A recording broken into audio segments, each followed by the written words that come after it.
வெயில் சுட்டெரித்த நாட்கள். நீர் இல்லாமல் ஒரு விவசாயியின் வயல் வறண்டு போனது.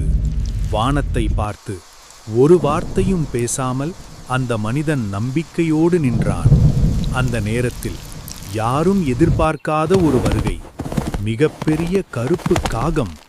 நான் நீரை கொண்டு வர முடியும், ஆனால் அதற்கு பதிலாக எனக்கு ஒன்று வேண்டும் என்று காகம் சொன்னது. அடுத்த சில நொடிகளில் வறண்ட நிலம் உயிர் பெற்றது. நீர் ஓடி வந்தது. பசுமை திரும்பியது. நெல் உயரமாக வளர்ந்தது. விவசாயியின் கண்களில் மகிழ்ச்சி தெரிந்தது. மறுநாள் காகம் கேட்டது, ஒரு சின்ன நெல்கட்டு. ஆனால் மனிதன் மறுத்தான்.